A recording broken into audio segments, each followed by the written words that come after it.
So what you just saw is my interpretation of caution aggressive birds in area, although I don't think little birds being demanding for food is what the sign was supposed to mean. In this video, we will discuss the characteristics of Brewer's blackbird, otherwise known as Euphagus cyanocephalus. They are found year-round here at the UCen. This bird especially likes to live in towns. It feeds on seeds, it nests in shrubs, and its behavior is to ground forage. The Brewer's blackbird is only found in the Americas. The family it belongs to is Icteridae, which is a small, medium-sized, colorful, New World passerine bird. Here at the UCen, their favorite trees to build nests in is the Italian cypress.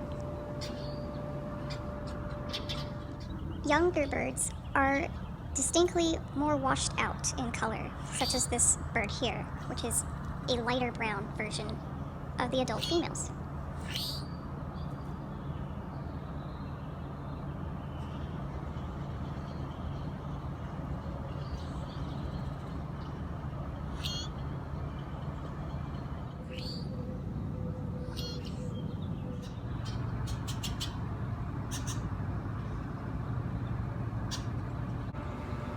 This nest is the only one I could actually see. It was a little taller than me, probably at about 6 feet.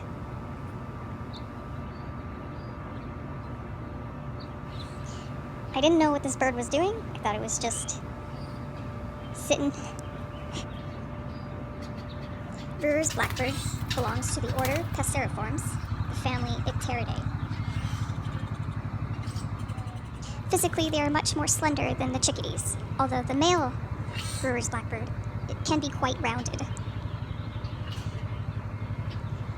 They have a controversial relationship with farmers. Sometimes they are seen as pests that feed on the grains, but Brewer's blackbirds are good at finding insects, and they do sometimes curb outbreaks of insect pests. On Wednesday, I went back to the nest that I found, and I tried to reach it on my tippy toes, and I didn't know what I was filming until afterwards. I was trying to get a better look at the nest so I could figure out what it was made of. However, when I reviewed the footage, I realized there was a chicken there, and I felt bad, and I didn't retake the footage. Before I saw this footage, I had just assumed the nest was empty and that all the chicks for this season had already been hatched, had already lost their down feathers, and were flying around. And clearly, this female was not just using this nest as a home, she was using it to raise a new chick. It is said that the Brewer's blackbird enjoys eating hulled sunflower seeds, cracked corn, and millet. Well, I had sunflower seeds, and I wanted to see if they liked it.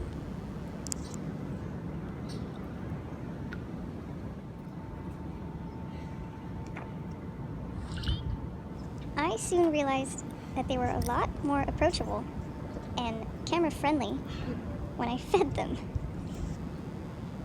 You can see a good close-up of an adult female, I think, and an adult male.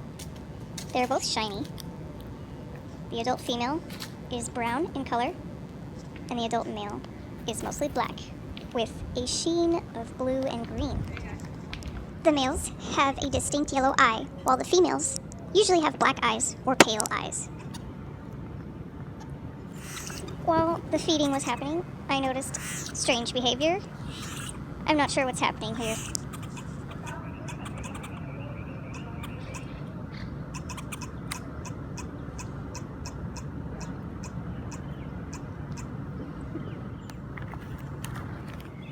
I tried to slow down the footage so that you could see the shine and the colors of its feathers.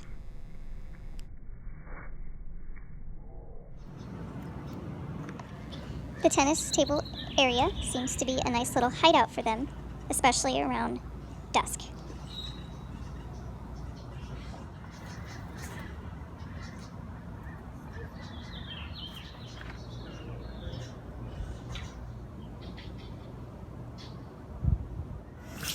After they recognized me as the one who gives food, it was a lot easier to get close close enough to distinguish between them, and I noticed one of them didn't have a foot.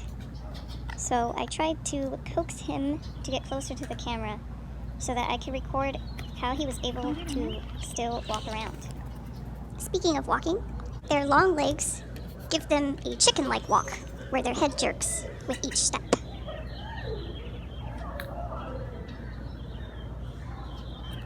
Thank you for watching my presentation. Now, a little bit about myself. I am a western bush rabbit, also known as Civilicus bacamani. I live here with my friends and family at the Andree Bird Refuge, which has plenty of brush and foliage to protect us, and plenty of food. We are safe from hawks most of the time in this dense brush. Right now it is cloudy on a Friday around 5 to 6 p.m., almost dusk. This is waking up early for us. We are definitely nocturnal. And now I will hand it over to Brianna, who will continue to document me as I hop around.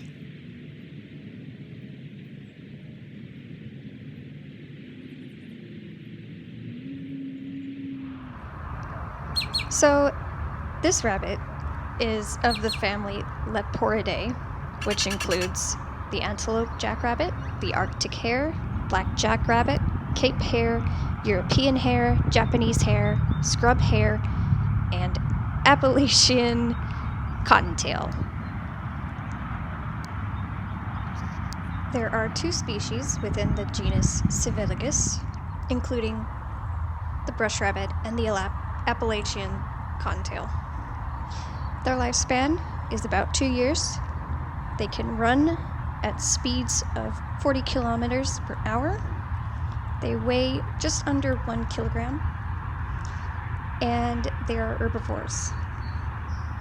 Their range includes California, Oregon, and Mexico.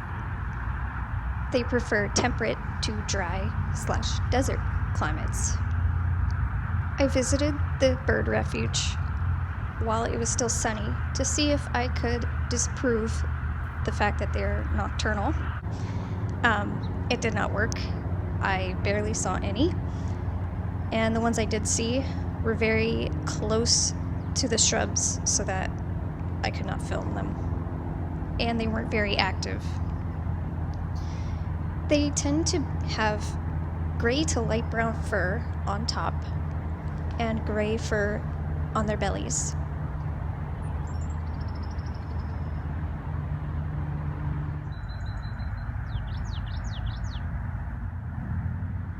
This is the type of weed that I saw them munching on. They prefer the stockier type of plants, at least here at the bird refuge, although their favorite food is green clover. They look very similar to cottontails, except they don't have a white tail. Otherwise, they look almost exactly the same. According to the UCen, they are a population of least concern. However, there are some subspecies, such as the riparian bush rabbit, that are considered very endangered. Thank you for watching. This is our honorable mention, this lizard.